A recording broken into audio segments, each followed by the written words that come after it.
안녕하세요. 저는 전중구라고 하고요. 제가 발표할 내용은 2주차 때 강의를 해주셨던 몬테카를로 메소드에 대해서 좀 더 알아보고 저는 과제 수행을 어떻게 했는지 발표를 하려고 합니다. 먼저 이 몬테카를로 메소드는 아시는 것처럼 이제 난수, 즉 랜덤 넘버를 생성을 해서 함수의 값을 계산하는 통계학적 방법인데요. 이것은 이 울람이라는 수학자가 처음 사용한 방법으로 알려져 있고, 이것에 대한 유래는 카드 게임 같은 놀이에서 이기는 방법은 최대한 많은 게임을 해서 횟수를 늘리고 기존에 있었던 지식과 비교를 하게 되면 승률이 많이 높아질 것이다라고 이제 생각을 한 데에서 착안을 해서 만들었다고 합니다. 그래서 이게 카드 게임 같은 이제 도박에서 이제 착안이 된 거라서 이제 과거 도박의 도시의 대명사였던 이 몬테카를로 도시 이름을 붙여서 유래가 되었다고 합니다. 몬테카를로 메소드를 이제 찾으시게 되면 제일 많이 나오는 게 아마 이 원주율, 즉 파이 구하기일 텐데요. 그래서 하는 방법은 되게 간단합니다. 그래서 한 변의 길이가 r인 사각형과 원을 그리고 랜덤 넘버를 생성을 해서 사각형 안에 무작위로 점을 찍으면 어떤 점은 원 안에 들어가고 어떤 점은 원 밖에 있겠죠. 그래서 사각형의 넓이분의 원의 넓이를 하게 되면 이것이 넓이 공식에 의하여 파이의 값을 근사를 하게 됩니다. 그리고 이 시뮬레이션 숫자를 많이 수행하면 수행할수록 이제 원래 숫자에 가까워지는 게 되겠습니다. 그래서 파이썬 코드로도 이렇게 간단하게 구현을 할 수가 있었고요. 몬테카를로 트리 서치라는 개념이 있는데 이것은 어떤 승률이 높은 노드를 골라서 셀렉션을 하게 되고 익스펜션을 하고 마지막까지 가서 시뮬레이션 계산을 하게 되고 그 결과값을 루트로 다시 피드백하는 이런 개념인데요. 그 예전에 그 인간 대 컴퓨터 바둑 대결해서 유명해졌던 이 알파고가 이 뉴럴 네트워크의 이 몬테카를로 메소드를 이제 기반으로 해서 알고리즘이 만들어졌다고 합니다. 그래서 제가 사용하려고 했던 방법은 과제에서 저희가 이빔 리소그래피라는 장비를 연구실에서 이제 관리를 하고 있는데 이것을 사용하기 위해서는 먼저 예약을 하고요. 예약을 하고 나서 실제 사용 시간도 이렇게 로그로 남게 됩니다.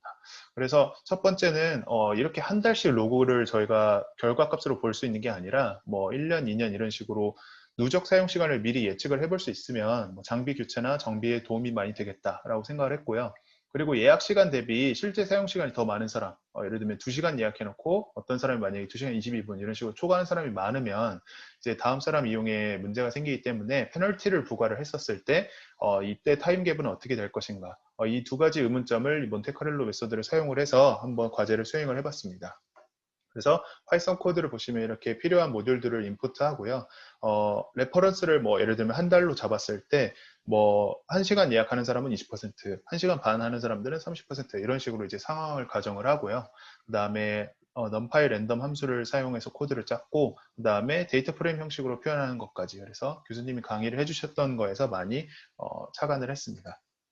그래서 제가 먼저 처음으로 변동을 했었던 거는 그 예약 건수, 즉 예약 건수가 변하면 어떻게 되는지, 그 다음에 시뮬러 횟수를 늘리면 어떻게 되는지였는데요. 보시면 그 동일한 예약자 수에서 시뮬레이션 횟수를 늘리면 늘릴수록 이제 정규 분포, 깔끔한 정규 분포를 보이는 것을 확인을 할 수가 있고, 이렇게 시간 목표치랑 사용 시간 이렇게 특정 시간으로 수렴을 합니다. 마찬가지로 예약자 수를 뭐 1년치 예를 들면 이런 식으로 늘렸을 때 시뮬레이션 횟수를 늘리니까 깔끔한 정규 분포를 띄고요. 그 다음에 토탈 시간이 이렇게 아까 한 달에 5,100시간으로 이제 거의 근사하게 나오는 것을 확인을 할 수가 있었습니다. 그래서 이렇게 사용을 하면 연간 토탈 시간을 대략적으로 예측을 해서 뭐 연간 계획 수립이나 장기 계획 수립에 도움을 줄 수가 있겠다라는 생각을 했고요. 두 번째로 변동을 하는 거는 일단 예약 시간 대비 초과 사용을 한 사람에 대해서 페널티를 이런 식으로 이제 부과를 했었을 때, 아무래도 페널티가 있다 보면 이제 목표 예약한 시간에 점점 더 맞출 거기 때문에 스탠다드 데비에이션은 더 줄어드는 방향으로 이제 생각을 해볼 수가 있었거든요. 그래서 이걸 이제 그래프로 나타내 보면 예약자 수 시뮬레이션 횟수는 동일한데 스탠다드 데비에이션이 이제 감소를 했었을 때 결제에 산정되는 시간, 즉 이제 페널티를 포함한 시간 마이너스 순수 사용한 시간에 대한 타임 갭이 이렇게 줄어드는 것을 볼 수가 있었습니다. 그래서 이런 방법을 사용을 하면 어떤 식으로 이제 실제 예약한 시간에 최대한 가까워지도록 이제 컨트롤할 수 있는 방법도 생각해 볼 수 있겠다라는 생각이 들었습니다.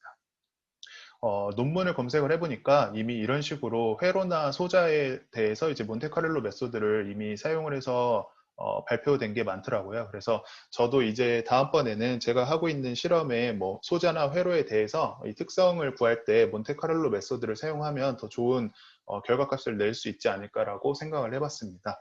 네, 제 발표는 여기까지입니다. 감사합니다.